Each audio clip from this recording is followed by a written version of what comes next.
بسم اللہ الرحمن الرحیم۔ سبق نمبر 5 صراط المستقیم کے ہر سبق میں ترتیب وار 5 چیزیں آ رہی ہیں۔ سب سے پہلے منتخب آیات، پھر منتخب احادیث، پھر عقائد اور نظریات، اس کے بعد مسائل اور احکام ہیں، اور پھر مسنون دعائیں ہیں۔ آج کے سبق میں قرآن کریم کی جو آیت ذکر کی گئی ہے، اس میں اللہ تبارک و تعالیٰ نے یہ بات ارشاد فرمائی ہے کہ معبود حقیقی صرف اللہ تبارک و تعالیٰ کی ذات ہے۔ اعوذ باللہ من الشیطان الرجیم، بسم اللہ الرحمن الرحیم۔ وَإِلَٰهُكُمْ إِلَٰهٌ وَاحِدٌ لَا إِلَٰهَ إِلَّا هُوَ الرحمن الرحیم۔ اللہ تبارک و تعالیٰ فرماتے ہیں تمہارا وَإِلَٰهُكُمْ إِلَٰهٌ وَاحِدٌ، اور معبود تم سب کا ایک ہی معبود ہے۔ لا الہ الا ہو، کوئی معبود نہیں سوائے اس کے۔ الرحمن الرحیم، وہی بڑا مہربان اور نہایت رحم کرنے والا ہے۔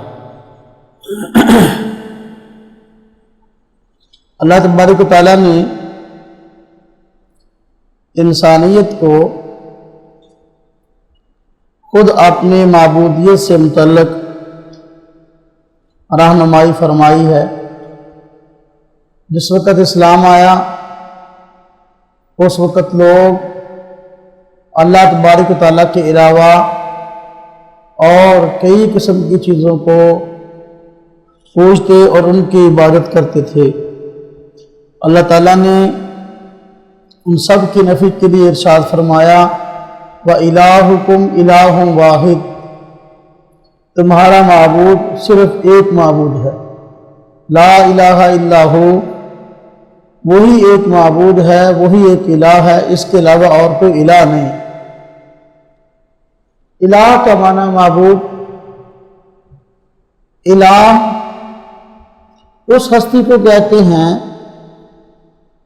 جس میں ہر قسم کی تمام خوبیاں پائی جائیں، اس سے بڑھ کر کوئی اعلیٰ اور عرفہ ذات نہ ہو، اور مخلوق کی اپنے خالق کے لیے جتنی امیدیں وابستہ ہوتی ہیں وہ ہر قسم کی امیدوں کو پورا کرنے والی ہے۔ رزق دینے کی باری آئی، رب تعالیٰ رزق دینے والے ہیں۔ اولاد دینے کی باری آئی تو اولاد رب تعالیٰ دینے والے ہیں۔ قحط سالی ہو گئی، بارش کی ضرورت پڑی تو رب تعالیٰ بارش برسانے والے ہیں۔ گویا کائنات کی کوئی ایسی ضرورت نہ ہو جو کہ رب تعالیٰ کے علاوہ پوری ہو سکتی ہو۔ ساری کی ساری ضرورتیں جو ذات پوری کرتی ہے اسے کہتے ہیں وہ الہ۔ تو فرمایا کہ اللہ کے علاوہ کوئی الہ نہیں ہے، یعنی ایسی کوئی ہستی ہے ہی نہیں کہ ہر قسم کی امیدیں اسے وابستہ کی جا سکتی ہوں۔ نہیں، دنیا کے اندر رب تعالیٰ کی جتنی بھی چیزیں ہیں ساری مخلوقات ہیں، اور مخلوق کسی کی کوئی ایک ضرورت پوری کر دے گا، وقتی طور پہ کوئی دو پوری کر دے گا۔ ہر قسم کی ساری ضرورتیں ہر وقت پورے کرنے والی، ہر قسم کی حاجتوں کی مرکز اور محور وہ صرف رب تعالیٰ کی ذات ہے۔ اس لیے الہ بھی صرف ایک ہے، رب تعالیٰ، اللہ کے علاوہ کوئی الہ نہیں۔ الرحمن الرحیم، پھر اللہ تبارک تعالیٰ نے اپنی وہی دو صفات جو بسم اللہ الرحمن الرحیم کے ساتھ آئیں، وہی جو سورہ فاتحہ میں الحمدللہ رب العالمین کے ساتھ آئیں الرحمن الرحیم کی صورت میں، وہی دو صفات یہاں ذکر کر دیں کہ رب تعالیٰ کی ذات الہ کیوں ہے تو وہ رحمان ہے اور الرحیم ہے۔ سب کو رحمت اس کی عام ہے اور سب پر جو ہے وہ کامل مکمل رحم فرمانے والی ذات ہے۔ اللہ کے علاوہ کوئی معبود نہیں۔ حدیث شریف دیکھیے، حدیث میں حضرت ابو ہریرہ رضی اللہ عنہ سے روایت ہے، ترمذی شریف جلد دوم صفحہ 190 کتاب الدعوات میں۔ حضرت ابو ہریرہ رضی اللہ عنہ سے روایت فرماتی ہیں کہ رسول اللہ صلی اللہ علیہ وسلم نے ارشاد فرمایا بے شک اللہ تعالیٰ کے 99 نام ہیں، جو آدمی ان کو یاد کرے گا جنت میں داخل ہوگا۔ میں نے عرض کیا تھا غالباً بسم اللہ الرحمن الرحیم کی تفسیر میں کہ رب تعالیٰ کا ایک نام ذاتی ہے، باقی اس کے علاوہ جتنے بھی نام ہیں سارے صفاتی۔ ذاتی نام رب تعالیٰ کا ہے اللہ، یہ ذاتی نام ہے، باقی علاوہ سب نام صفاتی۔ اب صفاتی نام ہے کتنے؟ رب تعالیٰ کی صفات ہیں ہی اتنی زیادہ کہ ان کو آدمی جمع کر ہی نہیں سکتا۔ اللہ تبارک و تعالیٰ کی انعامات بندے پر اتنے ہیں، اور رب تعالیٰ ایسی قادر مطلق ذات ہے کہ اس کی خوبیاں کوئی آدمی لکھ سکتا ہی نہیں ہے۔ جب خوبیوں کو اس کی لکھ سکتا ہی نہیں ہے، اس کی صفات کو جمع کر ہی نہیں سکتا۔ ہاں ایک روایت میں نبی کریم صلی اللہ علیہ وسلم نے خود جو ہے نبی کریم اللہ تبارک و تعالیٰ کے مشہور صفاتی نام 99 ذکر فرمائے۔ تو 99 کا مطلب یہ نہیں کہ یہی اللہ تبارک و تعالیٰ کے صفاتی نام ہے، اس کے علاوہ اور نام کوئی نہیں۔ نام تو بے شمار ہے، ہر ایسا نام جس کے ذریعے سے معبود حقیقی کی ذات کو پکارا جا سکتا ہو اور معبود حقیقی کی شان نشان ہو، وہ رب تعالیٰ کی جو ہے وہ صفت ہوگی اور صفاتی نام ہوگا۔ وہ کتنے ہیں؟ وہ شمار سے باہر ہیں، مشہور اور معروف 99 ہیں۔ آپ نے فرمایا کہ جو آدمی ان 99 ناموں کو یاد کرتا ہے اللہ تبارک و تعالیٰ اس کو جنت میں داخل کرے گا۔ تو بہت بڑی فضیلت ہے، اس لیے ان 99 ناموں کو یاد کرنا چاہیے۔ اکثر یہ تو بچوں کو بھی آتے ہوتے ہیں، کسی کو آدھے آتے ہوتے ہیں، کسی کو آدھے سے کم آتے ہوتے ہیں، کوشش کرنی چاہیے کہ سارے ہی یاد کر لیں۔ تو 99 نام عام طور پر جو ہے وہ یاد کرنے ہوں۔ ہر قرآن کریم کی جو جلد ہے، جلد کی بیک سائڈ اندرونی سائڈ پر جو ہے اللہ تبارک تعالیٰ کے 99 نام لکھے ہوتے ہیں، وہاں سے آدمی اس کو یاد کر لیں۔ جہاں بھی لکھے ہوئے ہیں واللہ الذی لا الہ الا هو الرحمن الرحیم الملک القدوس السلام المؤمن المہیمن العزیز الجبار المتکبر الخالق البارئ المصور الغفار القہار الوہاب الرزاق الفتاح العلیم القابض الباسط الخافض الرافع المعز المذل السمیع البصیر الحکم العدل اللطیف الخبیر الحلیم العظیم الغفور الشکور العلی الکبیر الحفیظ المقیت الحسیب الجلیل الکریم الرقیب المجیب الواسع الحکیم الودود المجید الباعث الشہید الحق الوکیل القوی المتین الولی الحمید المحصی المبدئ المعید الممیت الحی القیوم الواجد الماجد الواحد الاحد الصمد القادر المقتدر المقدم المؤخر الاول الاخر الظاہر الباطن الوالی المتعال البر التواب المنتقم العفو الرؤوف مالک الملک ذو الجلال والاکرام المقسط الجامع الغنی المغنی المانع الزار النافع النور الہادی البدیع الباقی الوارث الرشید الصبور۔ تو یہ 99 نام ہیں، ان 99 ناموں کو یاد کر لینا چاہیے۔ اللہ تبارک و تعالیٰ سے ان ناموں کو یاد کرنے پر جنت کی بشارت ہے، جنت کی ضرورت ہر آدمی کو ہے، اس لیے 99 نام یاد کرنا چاہیے۔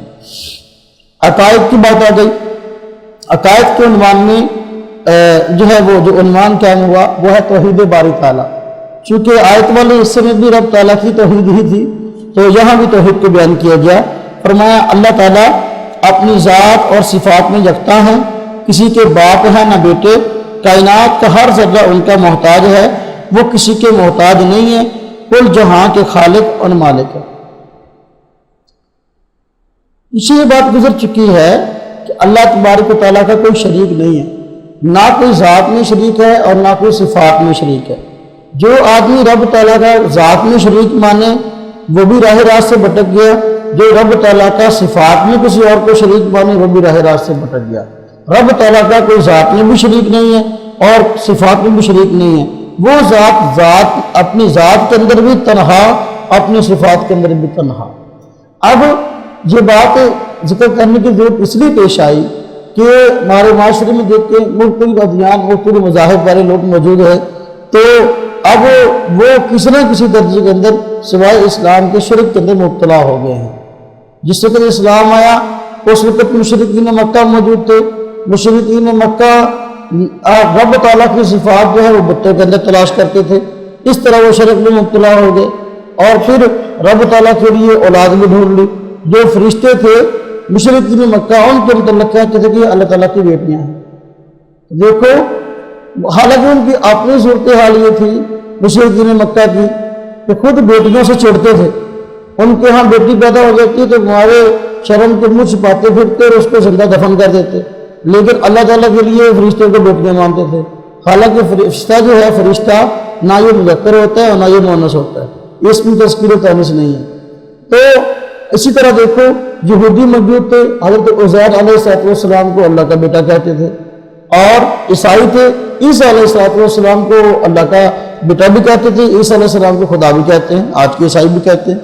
تو یہ سب چیزیں جو ہے وہ عقیدہ توحید کے خلاف ہے۔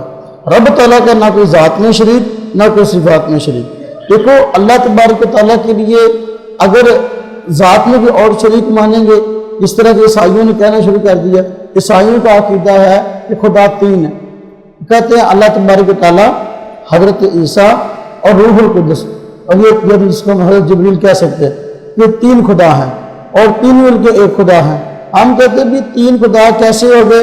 پہلی بات تو یہ ہے کہ خدا ہے ہی ایک، پھر تین مل کر ایک کیسے ہو گئے؟ یہ بات ایسی ہے جو آج تک بیچارے عیسائی بھی نہیں سمجھا سکتے۔ تو ذات میں شریک کرنا یہ بھی کفر ہے اور یہ بھی راست سے بھٹکنا ہے۔ صفات کے اندر شریک کرنا یہ بھی کفر ہے، یہ بھی راست سے بھٹکنا ہے۔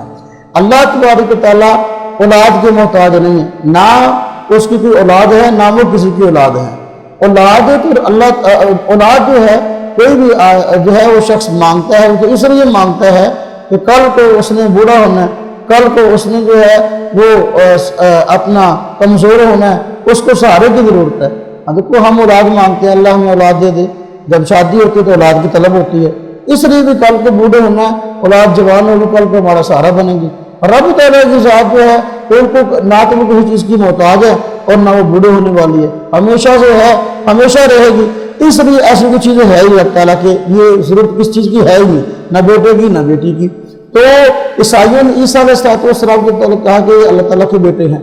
اللہ تعالیٰ نے بڑی صاف بات کی، آپ نے متعلق خود بات ارشاد فرمائی کہ میری کوئی اولاد نہیں ہے۔ سورہ اخلاص میں اس کی نفی فرما دی، فرمایا کہ قل هو اللہ احد اللہ الصمد لم یلد ولم یولد، کہ آپ فرما دیجئے کہ اللہ تبارک تعالیٰ کی ذات ایک ہے، اللہ الصمد میں نیاز ہے، لم یلد ولم یولد، نہ اس نے کوئی اولاد پیدا کی نہ وہ خود کسی کی اولاد ہے، کہ نہ اس کی کوئی اولاد نہ وہ کسی کی اولاد تھی۔ اب صاف بات یہاں بتا دی گئی۔ اور اللہ تبارک تعالیٰ نے دوسری کا فرمایا کہ اللہ کی اولاد کیوں نہیں؟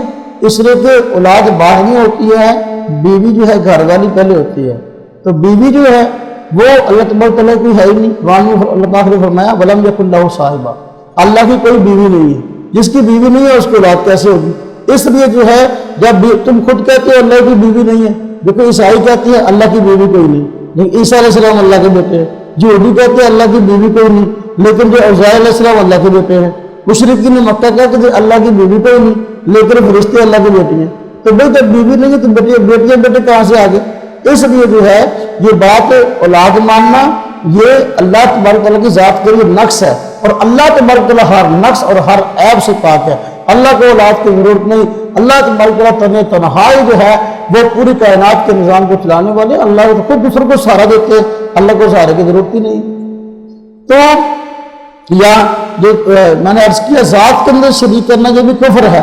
تو عیسائیوں نے کہا تھا خدا تین ہے، اللہ تبارک تعالیٰ نے اس عقیدے کو کفریہ قرار دیا اور فرمایا لقد کفر الذین قالوا ان اللہ ثالث ثلاثہ، وہ لوگ کافر ہو گئے جنہوں نے کہا کہ خدا تین ہے۔ تو فرمایا اس سے، اور دوسری جگہ اللہ پاک نے فرمایا اس سے باز آ جاؤ، یہ تمہارے لیے بہتر ہے، صرف الہکم الہ واحد، تمہارا معبود صرف ایک ہی معبود۔ مسائل و احکام، یہ طہارت کے بنیادی مسائل چل رہے ہیں۔ تو چونکہ نماز سے پہلے طہارت کی ضرورت پیش آتی ہے، اور طہارت میں وضو ہو یا غسل ہو اس میں پانی استعمال ہوتا ہے، اس لیے پانی سے متعلق مسائل کل بھی آئے تھے، آج بھی پانی سے متعلق مسائل ہیں، اور خاص طور پر استنجا کے۔ عام حالات میں دیکھو جب آدمی قضائے حاجت کے لیے جاتا ہے تو اس کو اختیار ہے، قضائے حاجت کے لیے گیا، پیشاب کیا، مرضی ہے ڈیلا استعمال کر لے، مرضی ہے پانی استعمال کر لے۔ پانی استعمال کرنا لازم نہیں ہے، لیکن بعض صورتیں ایسی ہیں کہ ان میں جو ہے وہ پانی استعمال کرنا ضروری ہو جاتا ہے۔ لیکن وہ لوگ جو کہ ڈھیلا بھی استعمال کرتے ہیں، پانی بھی استعمال کرتے ہیں، تو یہ دوہری طہارت ہے، اللہ تبارک و تعالیٰ کے ساتھ اس سے راضی ہوتی ہے۔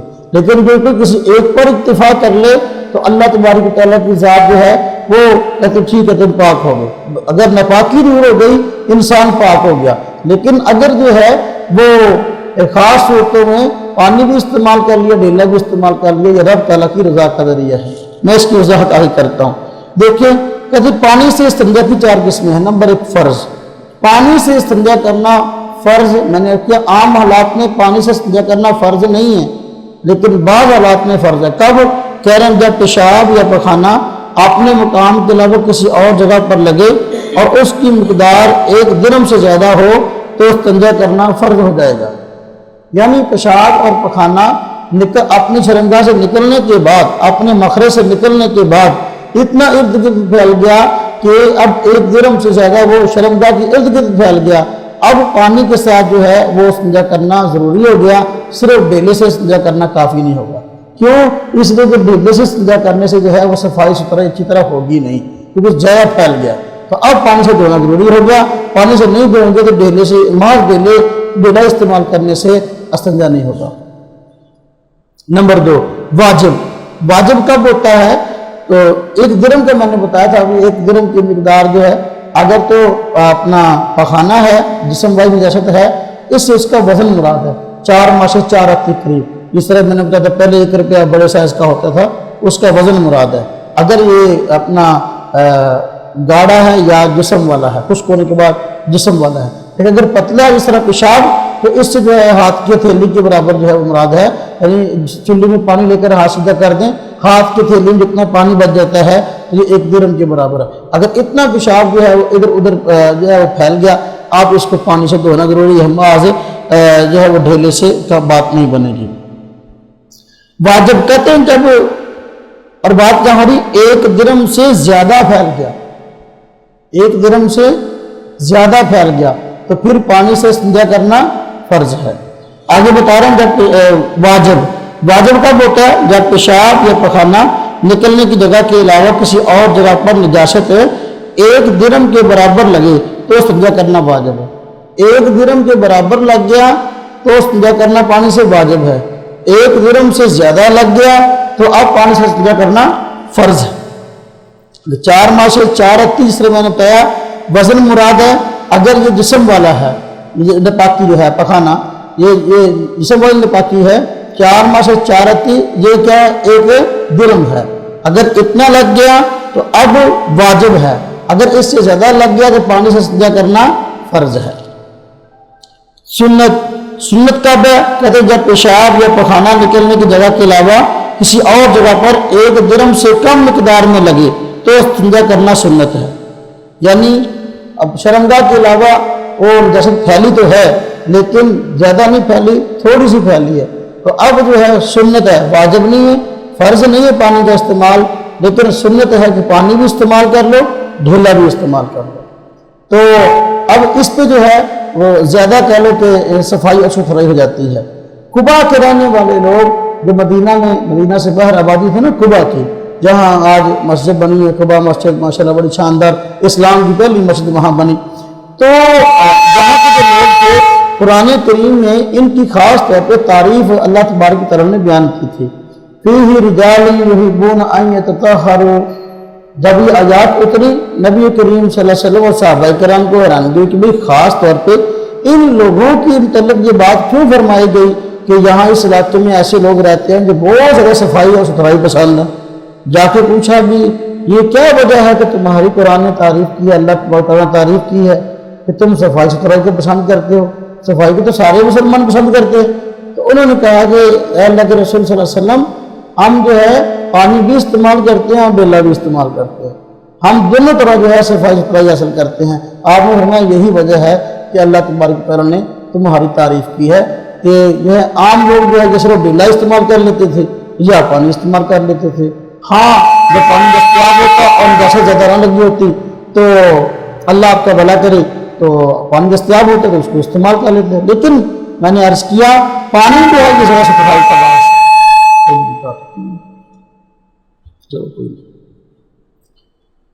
تو سنت اس وقت ہے جب ایک جرم سے کم جب ناپاکی لگی ہوئی ہو تو اس وقت سنت ہے پانی سے استنجا کرنا اور ڈھیلے سے استنجا کرنا. بدعت کب ہے؟ چوتھی صورت بدعت کہتے ہیں بغیر کسی وجہ کے استنجا کرتے رہنا. استنجا کی نوبت نہیں آئی تو ایسے ہی استنجا کرتے رہنا یہ بدعت ہے. وہ کب؟ مثلا دیکھو ہوا خارج ہو گئی ایک آدمی کی, ہوا خارج ہوگی تو حکم ہے وضو کر لو, استنجا کرنے کا حکم نہیں ہے. ہوا خارج ہونے کے بعد کوئی آدمی جو ہے استنجا کرنے کے لیے چلا جائے تو یہ بدعت ہے. اس کا ثبوت قرآن و سنت میں نہیں ہے کیونکہ ہوا خارج ہونے سے شرمگاہ پر کوئی گندگی لگتی رہی ہے اس لیے اس کو صاف کرنے کی ضرورت بھی نہیں ہے. ہوا نکلی ہے اس لیے صرف وضو کرنا ہی کافی ہے. اور یہ بات ذہن میں رکھے کہ اللہ کو بھلا کرے ڈھیلا اس کے استعمال کی بات ہے کہ لیکن آج کل دیکھیں جو ہمارے یہاں مسجدوں کے اندر بھی گھروں کے اندر فلش سسٹم لگا ہے تو اگر اس فلش سسٹم میں ڈھیلے استعمال کریں گے تو بڑے مسائل کھڑے ہوں گے. اس لیے کسی نے ڈھیلا استعمال کرنا ہو وہ مسجد میں کرنا ہو یا گھر میں کرنا ہو اس بات کا خیال رکھے شاپر میں لے کے آئے شاپر میں باہر پھینکے وگرنہ دوسرے گھر والوں کو تکلیف ہوگی یا ہم مسجد والوں کو تکلیف ہوگی. ڈھیلے استعمال کیے یہاں پھینک دیے اس سے جو ہے مسجد کا واش روم بند ہو جائے گا. تو اس کا ایک اور متبادل آ گیا ڈھیلے کا, وہ کیا ہے جسے ہم ٹیشو پیپر بولتے ہیں. ٹیشو پیپر رول والا نہیں ہوتا اس کو استعمال کر لیا جائے وہ بھی گندگی کو چوس لیتا ہے وہ بھی ڈھیلے کے کیا مقام ہے اس کو آج بھی دور ہے آج اس کو استعمال کر لیا جائے. اس کو استعمال کریں گے وہ واش روم کے اندر پانی کے ساتھ بہ جائے گا تو اس کا کوئی نقصان نہیں ہے یعنی واش روم وغیرہ بند نہیں ہوگا. لیکن ڈھیلے جس نے استعمال کرنے ہو ہم مسجد میں استعمال کریں یا گھر میں استعمال کریں تو وہ اس کو کھلے عام چھوڑ کے نہ جائے اس سے واش روم بند ہو جاتے ہیں اور اس سے پھر مسائل کھڑے ہوتے ہیں. مسنون دعا ہر سبق کے اینڈ پہ مسنون دعائیں ہیں تو اس سبق کے آخر میں کئی بھی مسنون دعا ذکر کی گئی تو ایک وضو کے شروع کی دعا ذکر کر دی گئی کہ وضو کے شروع میں نبی کریم صلی اللہ علیہ وسلم کے متعلق آتا ہے کہ نبی کریم صلی اللہ علیہ وسلم جب وضو شروع فرماتے تو پہلے بسم اللہ الرحمن الرحیم پڑھا کرتے تھے. بسم اللہ الرحمن الرحیم یہ وضو کے شروع کی دعا ہے. ویسے بھی اور مواقع پر پڑھ جاتی ہے لیکن وضو کے شروع میں جو دعا منقول ہے وہ یہ ہے کہ نبی پاک صلی اللہ علیہ وسلم اس کی شروع میں بسم اللہ الرحمن الرحیم پڑھتے تھے. اور وضو کرتے ہوئے بھی مختلف دعائیں منقول ہیں.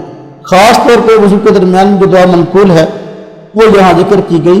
کتاب عمل الیوم واللیلہ کے حوالے سے امام ابن سنی مشہور محدث گزرے ہیں ان کی کتاب ہے صفحہ 20 پر وہ دعا کیا ہے اللہم اغفر لی ذنبی پڑھ لیں گے ساتھ